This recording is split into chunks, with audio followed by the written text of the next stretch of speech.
Halo, selamat bertemu kembali dengan Miss Tiurma dalam pembelajaran teks prosedur kompleks.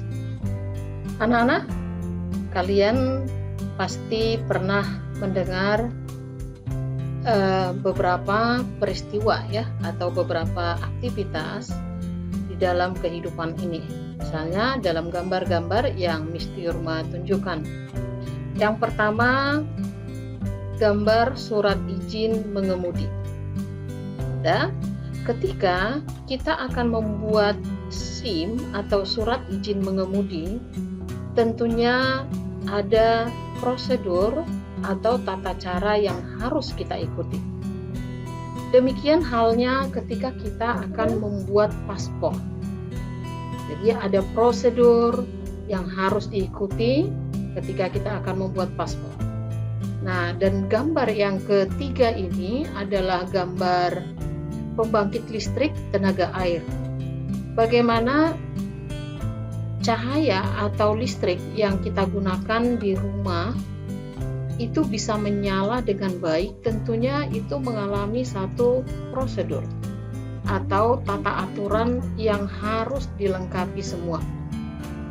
Jadi dalam kehidupan kita ini banyak sekali prosedur yang harus kita lakukan atau tata cara yang harus kita lakukan supaya tercapai sesuatu tujuan atau sesuatu hal yang kita inginkan. Dan prosedur-prosedur itu mempunyai tahapan yang harus diikuti dengan benar supaya hasilnya baik, supaya hasilnya tercapai seperti itu. Nah, itulah materi yang akan kita pelajari nanti di dalam teks prosedur kompleks.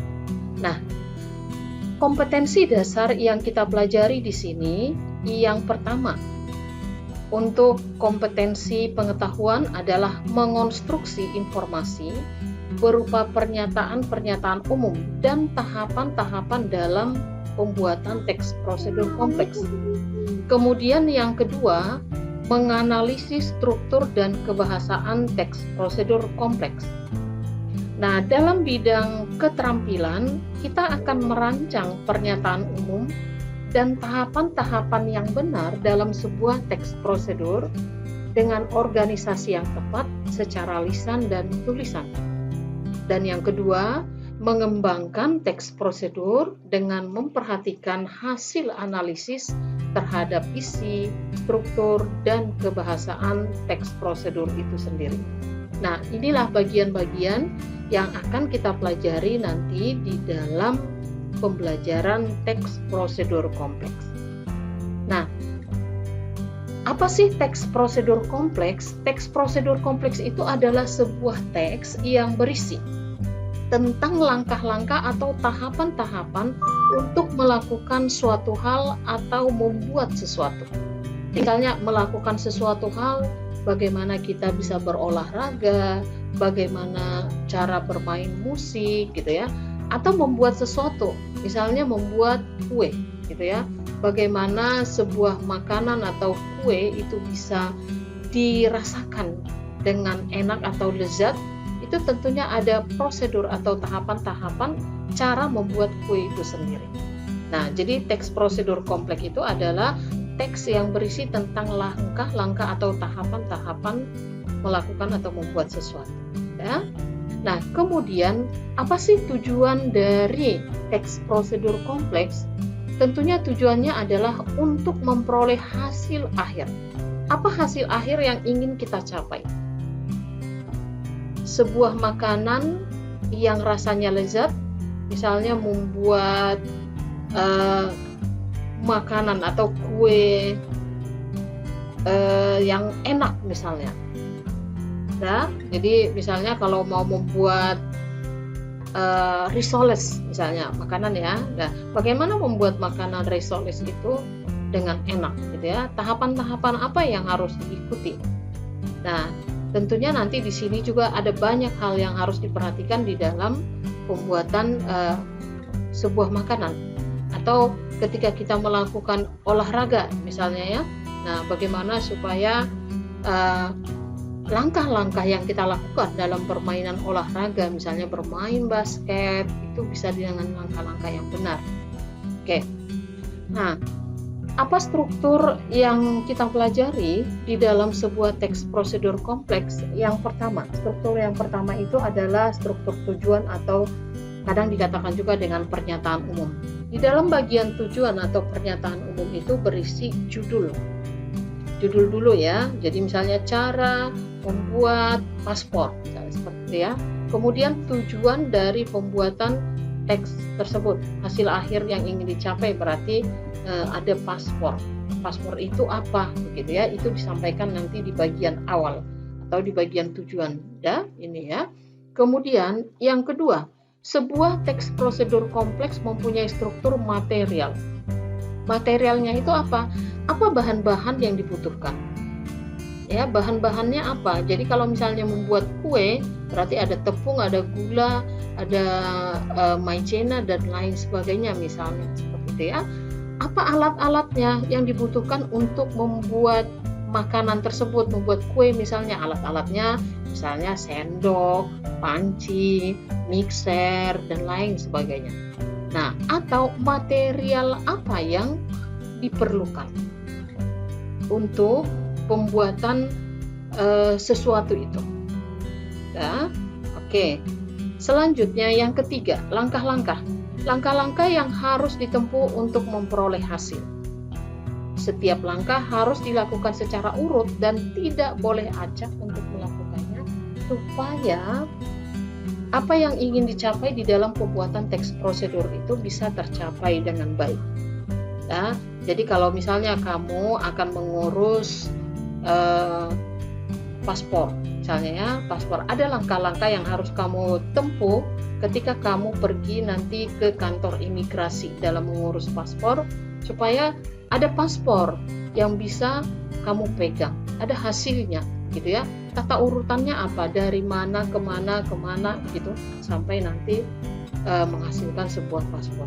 Dan urutan itu tidak boleh acak, tidak boleh dilangkahi. Misalnya kamu nanti melakukan apa dulu gitu ya, misalnya foto dulu sebelum melakukan pendaftaran, nggak boleh ya di dalam mengurus sesuatu ya.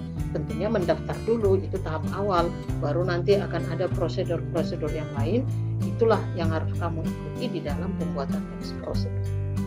Oke, nah jadi gampang ya, ada 3 struktur dari teks prosedur. 1 tujuan, yang kedua material, dan yang ketiga langkah-langkah yang harus kita ikuti. Oke, kemudian ciri-ciri dari sebuah teks prosedur itu ada 9, banyak ya. Yang pertama, memiliki langkah-langkah atau cara. Jadi kalau dia dalam bentuk poin-poin bisa langsungnya 1, 2, 3, 4 sampai selanjutnya gitu ya. Dan itu langkah-langkahnya, yang pertama apa, misalnya masukkan telur ke dalam panci, misalnya seperti itu ya kalau membuat kue misalnya. Atau kemudian langkah yang kedua, kocok telurnya dengan baik, misalnya dengan rata gitu ya. Jadi itu langkah-langkah, cara. Yang kedua, disusun secara informatif. Jadi yang disusun setiap poin-poin, setiap langkah-langkah di dalam pembuatan teks prosedur itu harus lengkap dalam bentuk kalimat gitu ya. Jadi tuangkan begitu ya, tuangkan 2 sendok gula pasir ke dalam adonan, misalnya seperti itu kan, itu berarti informatif. Dan yang ketiga, sifatnya objektif ya. Jadi bisa jadi sih sebenarnya karena ini kan objektif ya, ada objek-objek yang ditunjukkan ketika melakukan prosedur itu ya. Misalnya tuangkan gula pasir seperti tadi yang saya bilang ke dalam adonan, jadi ditunjukkan berapa sendok gula pasirnya. Kemudian proses melakukan pengocokan adonan misalnya di mixer ditunjukkan objektifnya, objeknya langsung ditunjukkan, gulanya ditunjukkan, mixernya ditunjukkan, tepungnya ditunjukkan dan lain sebagainya. Nah, kemudian yang keempat, dijelaskan secara detail. Ya, tahapan-tahapannya harus dijelaskan secara detail, secara rinci dari awal sampai akhir. Yang kelima, langkah-langkahnya berkelanjutan dengan penjelasan. Ya, jadi harus bentuknya berupa kalimat perintah gitu, tuangkan gitu ya, dan aduk, seperti itu kalimat-kalimatnya. Kemudian bersifat universal, bersifat umum ya. Jadi hal-hal yang kita masukkan di dalam teks prosedur itu sedapat mungkin itu bersifat universal, umum gitu ya, bahan-bahan yang sudah didapat atau cara-cara yang umum dilakukan orang, dan dia bersifat logis, masuk akal. Nah, kemudian aktual dan akurat, dan harus benar ya. Apalagi kalau kita membuat sebuah teks prosedur gitu ya, harus kita misalnya ini kan panduan, misalnya kita buat di YouTube mengenai cara melakukan sesuatu, itu kan harus aktual dan akurat. Kita memberikan petunjuk yang benar ke orang lain ya, seperti video-video tutorial itu misalnya ya. Kemudian menggunakan syarat ataupun pilihan. Jadi misalnya boleh aja kalau tidak ada misalnya ya, kalau misalnya membuat makanan ya, kalau tidak ada misalnya tepung jagung, misalnya tepung jagung boleh menggunakan tepung yang lain gitu ya. Ada pilihannya, boleh seperti itu ya. Jadi itu bisa digunakan di dalam sebuah teks prosedur ya. Jadi perhatikan langkah-langkah atau ciri-ciri yang ada di dalam sebuah teks prosedur. Nanti di dalam materi ini kita akan membuat prosedur melakukan atau menghasilkan sesuatu gitu ya.